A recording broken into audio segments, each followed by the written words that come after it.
শতকরা 92% মুসলমান। এই মুসলমানের সন্তানরা যদি একসাথে নারায়ে তাকবীর আওয়াজ দিয়ে বাংলার জমিনে বের হতো, আল্লাহর কসম কোন নাস্তিক মুসলমানের দিকে চোখ রাঙানো সাহস পাইতো না। কথা বলেন না কেন, ঠিক কিনা? উনি একদিন ওনার মুরিদদের কিনে রাস্তা দিয়ে যাইতেছেন, যাইতে যাইতে একটা বুড়ির দোকানের কাছে গেছেন।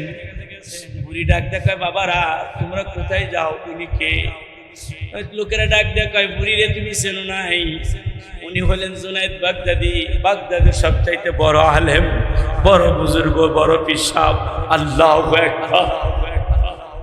তাহলে বুড়ি ডাক দেখায়, বাবারা শোনো, পিসাবকে একটু ডাক দাও, আমি একটু ওনার সাথে কথা বলতে চাই। জুনায়েদ বাগদাদি যখন আসলেন, এবার মহিলাটা ডাক দেখায়, জুনায়েদ তোমার কাছে আমি একটা প্রশ্ন রাখবো। কি প্রশ্ন? প্রশ্ন হলো, জুনায়েদ রে তোমার মুখেও দাড়ি, আমার বকরির মুখেও দাড়ি। ও জুনায়েদ তোমার কাছে আমার একটা প্রশ্ন, তোমার দাড়ির দাম বেশি না আমার বকরির দাড়ির দাম বেশি? মুরিদেরা ঠোঁট কামড়ানো শুরু করছে। আর জুনায়েদ বাগদাদিকে বলতেছে, আমাদেরকে একটু অনুমতি দেন, বুড়িরে একটু শিক্ষা দেই। জুনায়েদ বাগদাদি বলতেছে, ও আমার ভক্তরা শোনো, বুড়িকে কিছুই বলিও না, বুড়ি যা বলছে সবই সত্য বলছে। আল্লাহু আকবার। জুনায়েদ বাগদাদি বুড়িকে ডাক দেখায়, বুড়ি মা আমি আজকে তোমার প্রশ্নের উত্তর দিতে পারবো না, আমি এক সপ্তাহ পরে তোমার প্রশ্নের উত্তর দেব। আজকে আমার সারিয়ে দাও। এই কথা বলিয়া জুনায়েদ বাগদাদি চলিয়া গেলেন। খানকায় গিয়ে তাহাজ্জুদের মুহূর্তে আল্লাহর কাছে জানা, মালিক আমি যদি ঈমান নিয়ে না যাইতে পারি আমার অবস্থা খারাপ, আর আমি যদি ঈমান নিয়ে কবরে যাইতে পারি তাহলে আমি তো বুড়ির বুকের দাড়ি চাইতে দামি হয়ে যাবে আমার দাড়ি। আল্লাহ তোমার কাছে দরখাস্ত জানাই, আমার যখন মউত হবে ঈমানের সাথে মৃত্যুটা দিও। বাবা রে তাহাজ্জুদের মুহূর্তে এই দোয়াগুলো করেন, আল্লাহর কাছে কান্না করেন। এক সপ্তাহ পরে লোকদেরকে ডাক দেয়া বলে, শোনো আমি যখন মারা যাব আমার সুন্দর করে গোসল করাইয়া, কাফনের কাপড় পরাইয়া আমার লাশটাকে ওই বুড়ির দোকানের সামনে দিয়ে নিয়ে যাইবা। এবার যা লোকেরা বলে, রাত্রিবেলায় আমাদেরকে এই বয়ানটা করলেন, সকাল না হইতে হইতেই খবর আসলো জুনায়েদ বাগদাদি দুনিয়ায় থেকে বিদায় হয়ে গেছে। আমরা তারে গোসল করাইয়া, কাপড়ের কাপড় পরাইয়া, চার বিহারি খাটলিতে উঠাইয়া আরে বাগদাদের কবরস্থানের দিকে নিয়ে যাইতেছিলাম। যখন বুড়ির দোকানের সামনে গেলাম, বুড়ি ডাক দেখায়, এত লোক কার লাশ নিয়ে যাও? লোকেরা ডাক দেখায়, তুমি কি জানো না বাগদাদের বড় বুজুর্গ জুনায়েদ বাগদাদি মারা গেছে, তাকে দাফন করার জন্য আমরা কবরস্থানে যাইতেছি। বুড়ি ডাকতে বলে, শোনো আমি জুনায়েদের কাছে একটা প্রশ্ন করছিলাম, জুনায়েদকে বলছিলাম যে তোমার দাড়ির দাম বেশি নাকি আমার যে বকরি আছে বকরির দাড়ির দাম বেশি? জুনায়েদ এই প্রশ্নের উত্তর দেয় নাই। এই প্রশ্নের উত্তর যদি জুনায়েদ না দেয় আমি জুনায়েদের লাশ নিয়ে যাইতে দেব না। এই কথা যখন বুড়ি বলছে, জুনায়েদের লাশের মুখের উপর থেকে কাপড়টা সরিয়ে গেছে। সকলে বলতেছে, আমাদের সকলের কানে আওয়াজ চলে আসলো, জুনায়েদ বাগদাদি দিয়ে বলতেছে, শোনো বুড়ি রে তোমার বকরির দাড়ির চাইতে আমার দাড়ির দাম অনেক বেশি, এই জন্য আমার দাড়ির দাম বেশি। আমি জুনায়েদ দুনিয়া থেকে ঈমান নিয়ে চলে যাইতেছি। চিল্লা কান্না মারহাবা। এই জন্য বাজান ঈমান নিয়ে যদি কবরে যাইতে পারি তোমার আমার কবরটা দামি হয়ে যাবে, তুমিও দামি হয়ে যাইবা। আল্লাহু আকবার বলো। চ্যানেলটি সাবস্ক্রাইব করে আমাদের সঙ্গেই থাকুন। এই জন্য বাজান তোমাদের কাছে একটা ঘটনা কই, রাবিয়া বসরি কত বড় বুজুর্গ ছিল, আল্লাহু আকবার কর। হাসান বসরি রাহমাতুল্লাহ আলাইহি কত বড় বুজুর্গ ছিল। হাসান বসরি রাহমাতুল্লাহ আলাইহি পানির উপর যায় নামাজ বিছায় নামাজ পড়তো, আল্লাহু আকবার। আর রাবিয়া বসরি বাতাসের উপরে যায় নামাজ বিছায় নামাজ পড়তো, আল্লাহু। একদিন সাথী রাবিয়া বসরি হাসান বসরি রহমাতুল্লাহ আলাইহির কাছে আসলেন, আইসা বলেন, ওস্তাদজি, ও আল্লাহর ওলি, আমার ওস্তাদ, আপনি তো পানির উপরে যায় নামাজ বিছায় নামাজ পড়েন, এর কারণে কি আপনি নিজেকে বড় আল্লাহর ওলি দাবি করেন নাকি? ওস্তাদ, আমার কথা মনে রাখিয়েন, পানির উপর যায় নামাজ বিছায় যদি নামাজ পড়লে বড় বুজুর্গ হওয়া যাইতো, তাহলে আপনার আগে আল্লাহ ব্যাংকে বড় বুজুর্গ বানাইতো, কারণ ব্যাংক পানির উপরে ভেসে থাকে। অতক্ষণ ঠিক কিনা? হাসান বসরি রহমাতুল্লাহ আলাইহি মনে মনে চিন্তা করলেন, ছাত্রীর কাছে তো আমি পরাজয় হয়ে গেছি, ছাত্রী আমার এই কথাকে শোনায় দিল। এবার হাসান বসরি রহমাতুল্লাহ আলাইহি রাবিয়া বসরিকে ডাক ডাকায়, রাবিয়া রে, তুমি যে বাতাসের উপরে যায় নামাজ বিছায় নামাজ পড়ো, এর কারণে কি তুমি আল্লাহর ওলি দাবি করো নাকি? এ রাবিয়া, বাতাসের উপরে যায় নামাজ বিছায় নামাজ পড়লে যদি আল্লাহর ওলি হওয়া যাইতো, তাহলে তোমার আগে আল্লাহ পাখিকে বড় বুজুর্গ বানাইতো। কতক্ষণ ঠিক কিনা? এ বাবা, চিন্তা করিয়া দেখেন হাসান বসরি কত বড় মাপের বড় বুজুর্গ। এক মূর্তি বুজুর্গকে ডাক দেখায়, শুধু তুমি যদি কালেমা পড়ো, তাহলে আমি হাসান বসরি রহমাতুল্লাহ আলাইহি তোমার জান্নাতের জিম্মাদারি নিলাম। আল্লাহু আকবার বলেন। মূর্তি বুজুর্গ ডাক দেখায়, হাসান বসরি, আমি যদি কালেমা পড়া মুসলমান মারা যাই, তুমি কি জান্নাতের জিম্মাদারি আসলেই নিবা নাকি? হ্যাঁ, তুমি যদি কালেমা পড়া মারা যাও, আমি হাসান বসরি তোমার জান্নাতের জিম্মাদারি হইলাম। এই কথা শেষ না করতে করতে এবার মূর্তি বুজুর্গ কালেমা পড়া মুসলমান হয়ে যাইতেছে। কালেমা লা ইলাহা ইল্লাল্লাহু মুহাম্মাদুর রাসূলুল্লাহ। আল্লাহু আকবার, আল্লাহু আকবার। হাসান বসরি, আমি কিন্তু কালেমা পড়ে নিছি, আমি কিন্তু মুসলমান হয়ে গেলাম। তুমি কিন্তু ওয়াদা দিছো, আমি যদি মুসলমান হয়ে মারা যাই, কালেমা পড়া মুসলমান হয়ে মারা যাই, তুমি জান্নাতের জিম্মাদারি। হাসান বসরি ডাক ডাকায়, মূর্তি বুজুর্গ, শুনো, আমি হাসান বসরি কখনো মিথ্যা কথা বলি না। অথচ কিতাবের মধ্যে আসে হাসান বসরি সব সময় নিজেকে বলতেন, আমি বড় গুনাহগার, আমার চাইতে অপরাধী দুনিয়াতে কেউ নাই। আল্লাহু আকবার, আল্লাহু আকবার। হাসান বসরি রহমাতুল্লাহ আলাইহি একবারে চোখের পানি ছেড়ে দিয়ে কান্না শুরু করছেন। লোকেরা ডাক দেখে, এখন কান্না করেন কে? আমি কেন তার জান্নাতের জিম্মাদারি হইলাম? আমি কেমনে এটা পালন করবো? এটা কি সম্ভব নাকি? কান্না করতে করতে মজমায় থেকে বিদায় হয়ে গেলেন। কিছুদিন পর ওই ব্যক্তি দুনিয়ায় থেকে চলে গেলেন। হাসান বসরি রহমাতুল্লাহ আলাইহি এশার নামাজ পড়ার পরে ঘুমায় গেছেন। বাবা, ঘুমের ঘরে স্বপ্নে দেখতেছেন ওই ব্যক্তি হাসান বসরির ঘরের মধ্যে চলে আসছে। ডাক দেখায়, হাসান বসরি রে, টেনশন করিও না, চিন্তা করিও না, তুমি যে আমাকে কালেমা পড়া মুসলমান পড়ার কথা বলছিলা, মুসলমান হয়ে যাওয়ার কথা বলছিলা, আর তুমি বলছিলা কালেমা পড়ে যদি তুমি মুসলমান হয়ে যাও, আমি হাসান বসরি তোমার জান্নাতের জিম্মাদারি নেব। হাসান বসরি রে, তুমি যে ওয়াদা আমার কাছে দিছিলা, ওই ওয়াদা আমার মালিক পালন করেছে, আমাকে তোমার কথার বদলতে বিনে হিসেবে জান্নাত দিয়ে দিছে। চিল্লা কান্না মারহাবা। ইন্না আউলিয়া আল্লাহি লা খাউফুন আলাইহিম ওয়া লা হুম ইয়াহজানুন।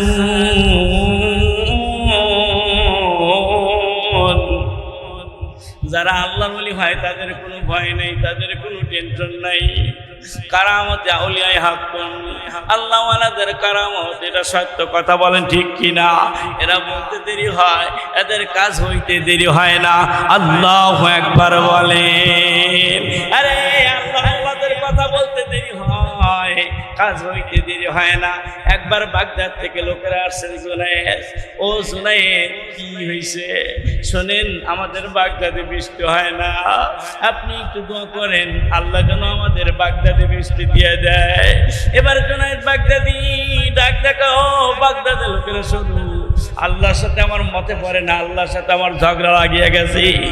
বাগদাদের লোকেরা ডাক দেখায়, কি কথা বলেন, আশ্চর্য কথা, আল্লাহর সাথে কি বান্দার ঝগড়া হইতে পারে নাকি? জুনায়েদ বাগদাদি ডাক দেখা, হ্যাঁ আল্লাহর সাথে আমার ঝগড়া আছে, আল্লাহর সাথে আমার মতে পড়ে না। বাগদাদের লোকেরা ডাক দেখে, হুজুর আমাদের সাথে মজা করিয়েন না। ভাই তোমাদের কি বিশ্বাস হয় না? তাহলে শোনো, আমার পকেটের মধ্যে একটা রুমাল আছে, যাও না রুমালটা দিয়ে রোদ্রে নাইরা দাও। এবার লোকেরা জুনায়েদ বাগদাদের পকেট থেকে রুমালটারে নিয়া সুন্দর করে ধৌত করে রোদ্রে নাইরা দিছে। বাবা রোদ্রে নাইরা দিতে দেরি হয়েছে, আসমান থেকে বৃষ্টি হইতে দেরি হয় নাই। চিল্লা কান্না মারহাবা। লোকেদেরকে ডাক দেয়া বলতেছেন, জুনায়েদ আমি না বললাম, দেখো আল্লাহর সাথে আমার মতে পড়ে না, আল্লাহর সাথে আমার ঝগড়া লাগছে, তোমরা দিলে আমার রুমালটা শুকাইতে, আর আল্লাহ আসমান থেকে বৃষ্টি দিয়ে আমার রুমালটারে ভিজিয়ে দেয়। আল্লাহু আকবার বলেন। কিতাবের মধ্যে আছে, আল্লাহ ওয়ালাদের যেই টেকনিকটা হোক না কেন, আল্লাহ পাক বুঝে কথা কোন ঠিক কিনা।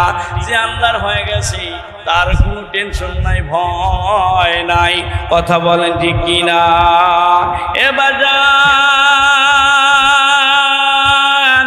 হাসান বসরি রহমাতুল্লাহ আলাইহি এত বড় মাপের আল্লাহর ওলি, ওয়াদা দিছেন, আল্লাহ পুরা করে দিছে।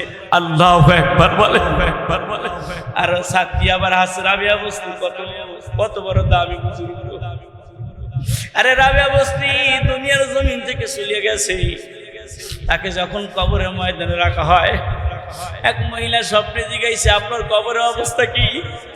কয় আমার কবরের অবস্থা শুধু, আমি যখন দুনিয়ায় থেকে বিদায় হয়ে গেলাম, আমার তোমরা যখন গোসল করাইয়া সাদা কাপড়ের কাপড় করাইয়া যেই মুহূর্তে আমার কবরের মধ্যে রাখলা, রাখার পরে আমার কবরের মধ্যে মুনকার নকির চলে আসলো। আমি রাবিয়া রে, মুনকার নকির ডাক দেখায়, ও রাবিয়া বলো, মান রব্বুকা ওমা দীনুকা ওমান হাজার রজুল। আমারে তিনটা প্রশ্ন করলো। আমি রাবিয়া বস্তি মুনকার নকিরকে ডাক দিয়ে বললাম, তোমরা আমার কবরে কোথায় থেকে আসছো?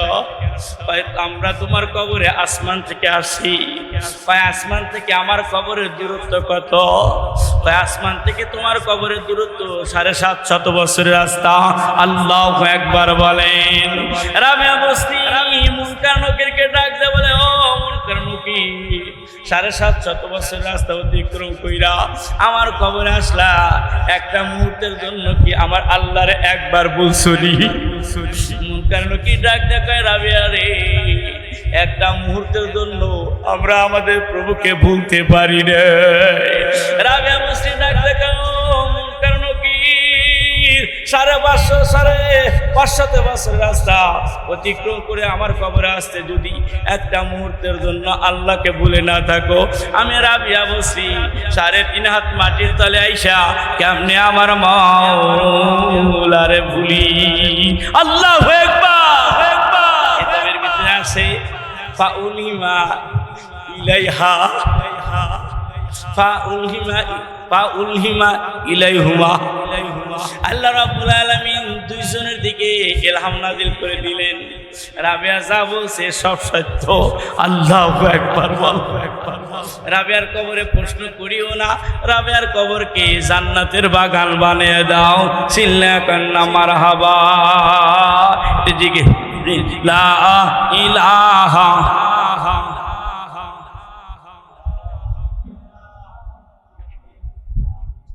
জোরে লা ইলাহা।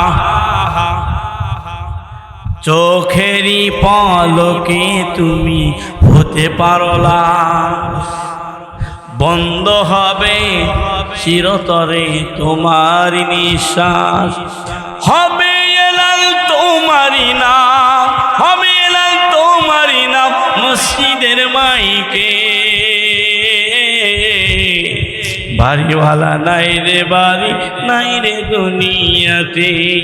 বাড়িওয়ালা নাই রে বাড়ি, নাই রে দুনিয়াতে। বাড়িওয়ালা নাই রে বাড়ি, নাই রে দুনিয়াতে। লা ইলাহা।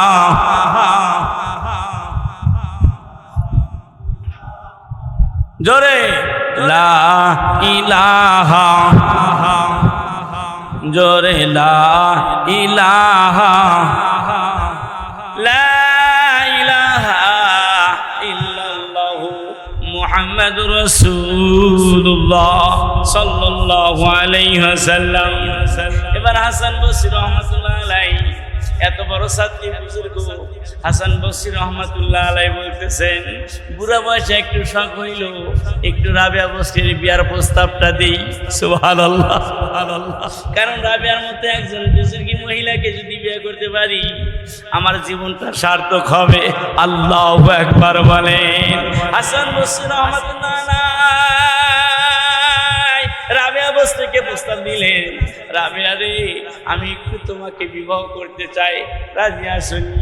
রাবিয়া বসরি উত্তর দেয়, আপনার মতো বুজুর্গকে যদি আমি বিবাহ করতে পারি আমার জীবনটা তো ধন্য, কারণ আপনি একজন মুসলমান বুজুর্গ, দুনিয়ার মানুষ আপনাকে এক নামে বুজুর্গ বলে জানে।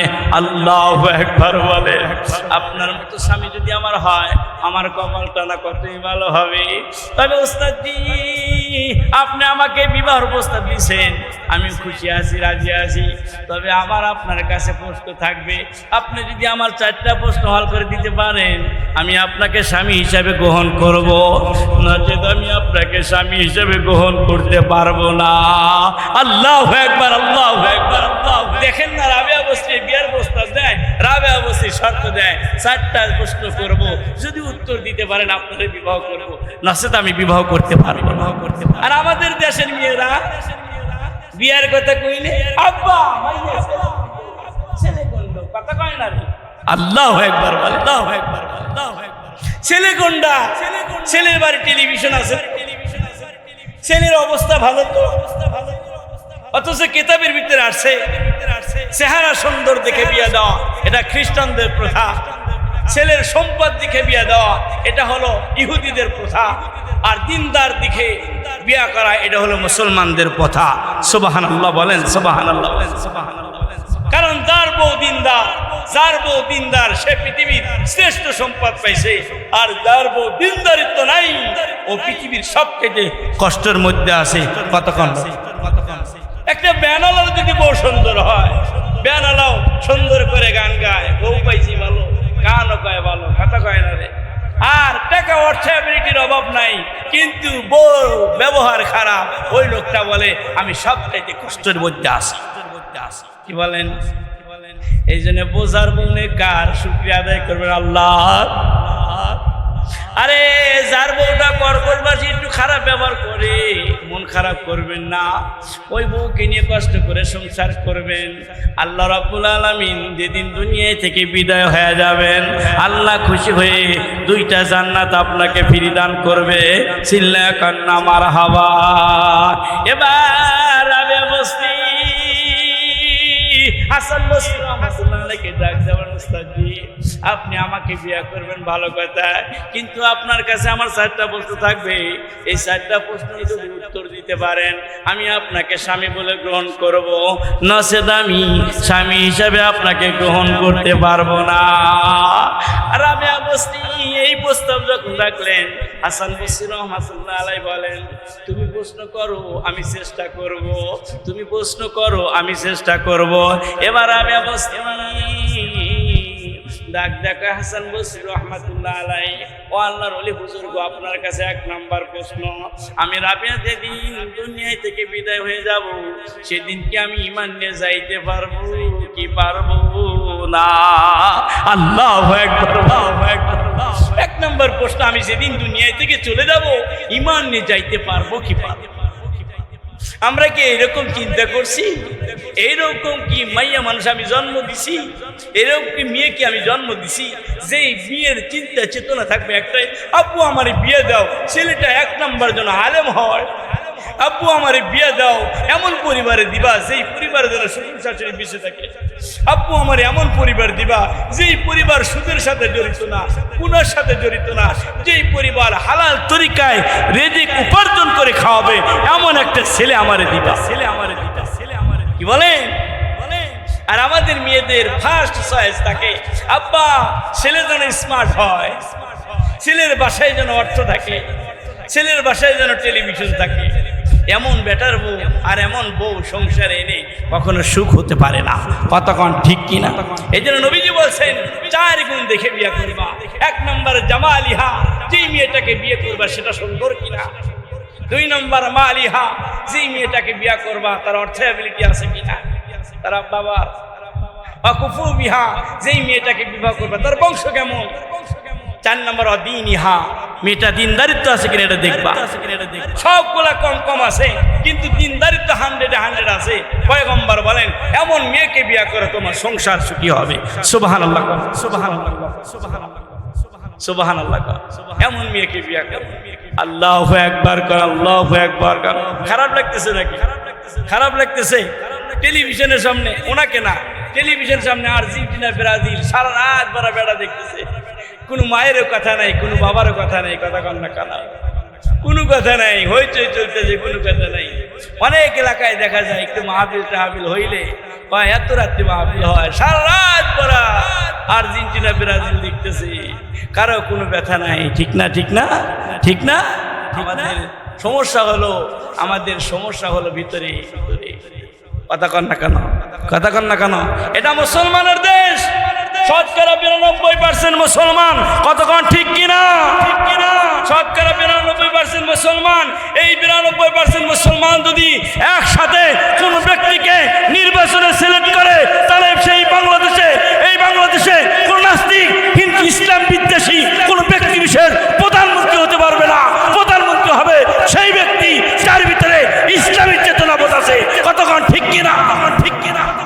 92% মুসলমানের গোষ্ঠী দেশে আর 8% মুসলমানের ভোটের জন্য নমো করি আমরা। আমাদের 92% যদি ঠিক হয়ে যায় 8% আমাদের পিছে পিছে চলবে। কতক্ষণ ঠিক কিনা? ঠিক কিনা? ঠিক কিনা? সমাধান করবেন কেমনে? কি বলেন? ইসলামী দল থাকলে এরা পারবো? ইসলামী দল থাকলে এরা পারবো কি না পারবো ভোট দিয়ে দেখো। কথা কয় না, রাগ করলেন নাকি? মুসলমানের দেশে নবীর শানে কথা বলে, কোরআনের শানে কথা বলে। হাসান বাউল তো বলেই ফেলছিল, আল্লাহ সম্পর্কে কটূক্তি তো বলেই ফেলছিল। কথা কন না? ফেসবুক পোস্ট করে যুবকরা। এই 92% মুসলমানের দেশ, এখনো অনেক জায়গায় থেকে অনেক যুবক, অনেক নাস্তিকেরা পোস্ট করে আমার নবীকে নিয়ে। কথা বলেন না কেন? যেই নবীর ভালোবাসা সিনার ভিতরে না রাখলে জান্নাতে যাওয়া যাবে না। শতকরা 92% মুসলমান। এই মুসলমানের সন্তানরা যদি একসাথে নারায়ে তাকবীর আওয়াজ দিয়ে বাংলার জমিনে বের হতো, আল্লাহর কসম কোন নাস্তিক মুসলমানের দিকে চোখ রাঙানোর সাহস পাইতো না। কথা বলেন না কেন? ঠিক কিনা? কারণ মুসলমানের ভিতরে আছে মির্জাফর। আছে কে? এই মির্জাফর। এই মির্জাফরের কারণে নবাব সিরাজদৌল্লা ধরা খাইছে। কতক্ষণ না খান? বাংলাদেশের কিছু মির্জাফরের কারণে আজকে অনেক মুসলমানরা নিপীড়িত, নির্যাতিত। মুসলমানের আশা থাকার পরেও আশাটা পূর্ণ হইতেছে। কথা কয় না? কথা কয় না? হ্যাঁ, মুসলমানের দেশ, একবার নারায়ে তাকবীর আওয়াজ দিবে রহম। এই বাংলাদেশে কোনো নাস্তিক থাকতে পারবে না, সকলে পলাইতে বাধ্য হবে। কথা বলেন না কেন? কথা বলেন না কেন? কথা বলেন না কেন? এই শাসলে যাইতে দিই, সারা রাত টেলিভিশন দেখে চলে, একটা মানুষের কোনো কথা নেই। আছে সারা রাত হইচই করতেছে, একটা মানুষের কোনো কথা নেই। কথা বলেন না কেন? যত বুজুর্গ এসে মসজিদে গেলে টাইম ফলো মি, ইমাম সাহেব টাইম ফলো মি, আছে না? ইসা আছে না? ইমাম সাহেব টাইম দেখেন না কেন? কত বাজে? আর এক জায়গায় সময়ের গুরুত্ব দেয়, খাওয়া ঘাটে। হুজুর টাইম দেখেন, এই খাওয়া ঘাট, এই বাজি তাড়াতাড়ি আয়। সারাদিন বউরা কাপ গেছি চাষটাল গরম করে, কোনো কথা নেই। কি বলেন? আর মসজিদে গেলে কেরে ঘুমে পাগল হয়ে গেছে। হ্যাঁ, সারা রাত 12টা পর্যন্ত টেলিভিশন সামনে পড়ে, একটা ঘুমও ধরে না। আর মসজিদে এলে ঘুম ধরে, দান্দাবাজি না? কথা বলেন না কেন? কথা বলেন না কেন? আমি আবার উচিত কথা কই। রাগ করলেন কি ভাই? রাগ করলেন নাকি? কিচ্ছু যায় আসে না, কিচ্ছু যায় আসে না। আমার কষ্ট হয়, এটা মুসলমানের দেশ। আমি অনেক ইউটিউবে বলছি, আমার ইউটিউবে যতগুলো বয়ান আছে, অনেক বয়ান আমি বলছি, হে যুবকেরা, এই সমস্ত বিদ্যুতের কাজ হবে না। কারণ এই বিদ্যুতের সকালবেলা এক কথা, বিকালবেলা আর এক কথা, কথা কয় না। কিছু সমাজের মাতব্বর আছে না, সকালে এক কথা কয়, বিকেল আর এক কথা। সকালে কয় হুজুর আপনি যেখানে আমি সেখানে, বিকেলবেলা কয় হুজুর চিল্লাচিল্লি না করে ইমামতি করে থেকে যান, কথা কয় না। কারণ ওই একটু দিছে, কথা বলে না কেন? এই জন্য আমি যুবকদেরকে বলতে চাই, এখান থেকে উদারত হবেন। এই যুবকেরা তোমরা অ্যাক্টিভ হও, সজাগ হও, সচেতন হও। এই যুবকেরা সারা দুনিয়ার মানুষ লড়ছে, কিচ্ছু করতে পারে নাই। যখন যুবকেরা নারে তাকবীর আওয়াজ দিয়ে বের হয়েছে, দেখো সে এলাকায় কোনো বেদাতি থাকতে পারে না, ঠিক না? তোমরা যুবকেরা অ্যাক্টিভ হও, তোমরা একটু সজাগ হও, ভালোবাসা দেখবা পাবনায় গিয়ে দূর পাইতেছে, ঠিক না? রাগ করতেছো বাবা, আল্লাহ আমাদেরকে বুঝ দাও। সিল্লাকানা আমি লা ইলাহা, দোয়া করে দেবো হঠাৎ করে, লা ইলাহা। আবার আমাদের ঘুমাইতে হবে তো, ফজর নামাজ পড়া লাগবে না এনে। হ্যাঁ, কত অ্যাক্টিভ। এই যে 4টার সময় হয়েছে, সফর করে আসছে, আমাদের কি ফজর নামাজ কাজা আছে? যারা পড়বো 4টার সময় হইলেও পড়বো, আর যারা পড়বো না যদি 10টার সময় হও তা উঠবো না, কথা কয় না রে। আমরা তো ইমাম সাহেব সব চিনি।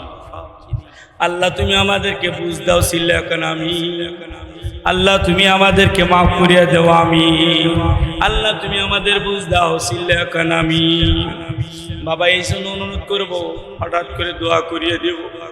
আমার বড় কষ্ট হয়, অনেক সন্তান আছে মা বাবাকে ভাত দেয় না, অনেক সন্তান আছে নামাজ পড়ে না, অনেক ব্যক্তি আছে গুনার কাজের সাথে জড়িত, অনেক ব্যক্তি আছে সুদ খায়, অনেক ব্যক্তি আছে বিভিন্ন অপরাধের সাথে জড়িত। ওই ব্যাপারে কারো মাথা ঘামানো নাই। ঈদের পরে ফজরের সময়ও দেখছি গান বাজাইতেছে, একটু কারো কর্ণপাত নাই। কি বলেন? কোনো কর্ণপাত। এটা মুসলমানের দেশ, ইসলামী রাষ্ট্র আমি পরিচালনা করবো, ইসলামী আমি দেশ বানাবো, কেমনে হবে? তুমি তো ঠিক নাই, ঠিক নাই, তুমি তো ঠিক নাই, তুমি তো ঠিক নাই, হবে কেমনে? একটা কথা বলছি না, আমরা সবাই যদি অ্যাক্টিভ হয়ে যাই তাহলে কি সমস্যা আছে? সমস্যা আছে। আল্লাহ তুমি আমাদেরকে বুঝদান করো, আমিন কর, আমিন কর। রাবেয়া বসরি ডাক দেখো, হাসান বসরি বিয়া করতে পারি একটা শর্তে, 4টা শর্তে। 4টা প্রশ্নের উত্তর যদি দিতে পারো আমি আপনাকে স্বামী বলে গ্রহণ করব, নইলে গ্রহণ করতে পারবো না। আল্লাহু আকবার বলে। হাসান বসরি রহমাতুল্লাহ আলাইহি ডাক দেখায়, রাবেয়া রে কি এমন প্রশ্ন একটু জানতে চাই। 1 নাম্বার প্রশ্ন, আমি যেদিন দুনিয়া থেকে চলে যাব সেদিন ঈমান নিয়ে চলে যাইতে পারবো কি পারবো না? আল্লাহু আকবার। হাসান বসরি রহমাতুল্লাহ আলাইহি ডাকতে বলে, তুমি যাইতে পারবা কি পারবা না আমি এটা কেমনে বলবো? আল্লাহু আকবার। এই জন্য বলতেছি বাজান, ওই যে জুনায়েদ বাগদাদির কথা বললাম, উনি একদিন ওনার মুরিদদের কিনে রাস্তা দিয়ে যাইতেছেন, যাইতে যাইতে একটা বুড়ির দোকানের কাছে গেছেন। বুড়ি ডাক দেখায়, বাবারা তোমরা কোথায় যাও? উনি কে? লোকেরা ডাক দেখায়, বুড়ি রে তুমি চেনো নাই? উনি হলেন জুনায়েদ বাগদাদি, বাগদাদের সবচাইতে বড় আলেম, বড় বুজুর্গ, বড় পীর সাহেব। আল্লাহু আকবার। তাহলে বুড়ি ডাক দেখায়, বাবারা শোনো, পীর সাহেবকে একটু ডাক দাও, আমি একটু ওনার সাথে কথা বলতে চাই। জুনায়েদ বাগদাদি যখন আসলেন, এবার মহিলাটা ডাক দেখায়, জুনায়েদ তোমার কাছে আমি একটা প্রশ্ন রাখবো। কি প্রশ্ন? প্রশ্ন হলো, জুনায়েদ রে তোমার মুখেও দাড়ি, আমার বকরির মুখেও দাড়ি। ও জুনায়েদ তোমার কাছে আমার একটা প্রশ্ন, তোমার দাড়ির দাম বেশি না আমার বকরির দাড়ির দাম বেশি? মুরিদেরা ঠোঁট কামড়ানো শুরু করছে, আর জুনায়েদ বাগদাদিকে বলতেছে, আমাদেরকে একটু অনুমতি দেন, বুড়িরে একটু শিক্ষা দেই। জুনায়েদ বাগদাদি বলতেছে, ও আমার ভক্তরা শোনো, বুড়িকে কিছুই বলিও না, বুড়ি যা বলছে সবই সত্য বলছে। আল্লাহু আকবার। জুনায়েদ বাগদাদি বুড়িকে ডাক দেখায়, বুড়ি মা আমি আজকে তোমার প্রশ্নের উত্তর দিতে পারবো না, আমি 1 সপ্তাহ পরে তোমার প্রশ্নের উত্তর দেব। আজকে আমার সারিয়ে দাও। এই কথা বলিয়া জুনায়েদ বাগদাদি চলিয়া গেলেন। খানকায় গিয়ে তাহাজ্জুদের মুহূর্তে আল্লাহর কাছে জানা, মালিক আমি যদি ঈমান নিয়ে না যাইতে পারি আমার অবস্থা খারাপ, আর আমি যদি ঈমান নিয়ে কবরে যাইতে পারি তাহলে আমি তো বুড়ির বকরির দাড়ি চাইতে দামি হয়ে যাবে আমার দাড়ি। আল্লাহ তোমার কাছে দরখাস্ত জানাই, আমার যখন মৌত হবে ঈমানের সাথে মৃত্যুটা দিও। বাবা রে, তাহাজ্জুদের মুহূর্তে এই দোয়াগুলো করেন, আল্লাহর কাছে কান্না করেন। এক সপ্তাহ পরে লোকদেরকে ডাক দেব, বলে শোনো, আমি যখন মারা যাব আমার সুন্দর করে গোসল করাইয়া কাফনের কাপড় পরাইয়া আমার লাশটাকে ওই বুড়ির দোকানের সামনে দিয়ে নিয়ে যাইবা। এবার যান, লোকেরা বলে রাত্রিবেলা আমাদেরকে এই বয়ানটা করলেন, সকাল না হইতে হইতেই খবর আসলো জুনায়েদ বাগদাদি দুনিয়ায় থেকে বিদায় হয়ে গেছে। আমরা তারে গোসল করাইয়া কাপড়ের কাপড় পরাইয়া চার বিহারি খাটলিতে উঠাইয়া আরে বাগদাদের কবরস্থানের দিকে নিয়ে যাইতেছিলাম। যখন বুড়ির দোকানের সামনে গেলাম, বুড়ি ডাক দেয়া কয়, এত লোক কার লাশ নিয়ে যাও? লোকেরা ডাক দেয়া কয়, তুমি কি জানো না বাগদাদের বড় বুজুর্গ জুনায়েদ বাগদাদি মারা গেছে, তাকে দাফন করার জন্য আমরা কবরস্থানে যাইতেছি। বুড়ি ডাক দেয়া বলে, শোনো, আমি জুনায়েদের কাছে একটা প্রশ্ন করছিলাম, জুনায়েদকে বলছিলাম যে তোমার দাড়ির দাম বেশি নাকি আমার যে বকরি আছে বকরির দাড়ির দাম বেশি? জুনায়েদ এই প্রশ্নের উত্তর দেয় নাই। এই প্রশ্নের উত্তর যদি জুনায়েদ না দেয় আমি জুনায়েদের লাশ নিয়ে যাইতে দেব না। এই কথা যখন বুড়ি বলছে, জুনায়েদের লাশের মুখের উপর থেকে কাপড়টা সরিয়ে গেছে। সকলে বলতেছে, আমাদের সকলের কানে আওয়াজ চলে আসলো, জুনায়েদ বাগদাদি দিয়ে বলতেছে, শোনো বুড়ি রে, তোমার বকরির দাড়ির চাইতে আমার দাড়ির দাম অনেক বেশি, এই জন্য আমার দাড়ির দাম বেশি। আমি জুনায়েদ দুনিয়া থেকে ঈমান নিয়ে চলে যাইতেছি, চিল্লা কান্না মারহাবা। এই জন্য বাজান, ঈমান নিয়ে যদি কবরে যাইতে পারি তোমার আমার কবরটা দামি হয়ে যাবে, তুমিও দামি হয়ে যাইবা। আল্লাহু আকবার বলো। আর ঈমান ছাড়া যদি কবরে যাই তোমার আমার বাঁচার উপায় নাই। এবার আমার ঈমান কতটুকু আছে কিভাবে বুঝবো? আল্লাহর পয়গম্বর বলছে, মৌত হাদিয়া, আল মৌতু তুহফাত লিল মুমিন, মৌত আল্লাহ মুমিনের জন্য হাদিয়া দিছে। এ বন্ধু, এবার তোমার কাছে আমি প্রশ্ন রাখতে চাই, তোমাকে যদি মৌত নামক কথাটা বলা হয়, তোমার আজকে মৌত হবে অথবা আগামীকাল তোমার মৌত হবে, মৌতের কথাটা শোনার পরে যদি তোমার মনটা খারাপ হয়ে যায় তাহলে বুঝে নিবে তোমার ঈমানটা এখনো সমস্যা আছে। আর মৌতের কথা শোনার পরে তোমার যদি ভালো লাগে তাহলে বুঝে নিবা তোমার ঈমান পরিপূর্ণ। সুবহানাল্লাহ বলে। এই জন্য বাজান, তোমার কাছে আমার প্রশ্ন থাকবে, ঈমান আমার ঠিক করিয়া কবরে যাও, নইলে কিন্তু বাঁচার উপায় না। এ বাবা, আলোচনা আমি শেষ করে দিতেছি। বাবা, একটু সবসময় চোখটা বন্ধ করবি, সবসময় একটু নিজেকে নিয়ে ভাববি, আমি কি এই দুনিয়াতে থাকতে পারবো নাকি চলিয়া যাব? এই যে আমি যে দাড়িতে খুল লাগাইতেছি, আরে এই অবস্থায় যদি আমার মৌত হয়ে যায় আমার ঠিকানা তো জাহান্নাম হয়ে যাবে। এই যে আমি যে বেপরদায় চলতেছি, আমি যদি বেপরদায় চলা অবস্থায় যদি আমার মৌত হয়ে যায় আমার ঠিকানা তো জাহান্নাম হয়ে যাবে। এই যে আমি নামাজ ছাড়া চলতেছি, আরে তবলিগওয়ালারা বলতেছে এটা তবলিগওয়ালাদের কথা না, কেরাম বলতেছে এক ওয়াক্ত নামাজ কাজা করলে 2,88,00,000 বছর জাহান্নামে থাকতে হবে। আমার জীবনে কত নামাজ কাজা হয়ে গেল, আমি কি একটাবার চিন্তা করছি আমার কবরটা কোন অবস্থায় হবে? এই জন্য বাজান, আমাদের আবু হানিফা রাহমাতুল্লাহ আলাইহি বলছেন, যারা নামাজ পড়ে না তাদের জেলখানায় আটকায় রাখো, তওবা করে যদি নামাজ শুরু করে তাহলে জেলখানায় থেকে মুক্ত করো, আর যদি তওবা না করে নামাজ যদি না পড়ে জেলখানায় আটকায় রাখো। গালেবান ইমাম মালিক রহমতুল্লাহ আলাইহি বলছেন, যদি মুসলমান রাষ্ট্র হয় যেখানে বেনামাজি পাইবা সেখানেই তাকে হত্যা করবা। গালেবান শাফি রহমতুল্লাহ আলাইহি বলছেন, ইসলামী রাষ্ট্র বুঝি না, যেখানে বেনামাজি পাইবা সেখানেই তাকে হত্যা করবা। আর ইমাম আহমদ ইবনে হাম্বল রহমতুল্লাহ আলাইহি বলছে, যারা নামাজ পড়ে না তারা মুরতাদ।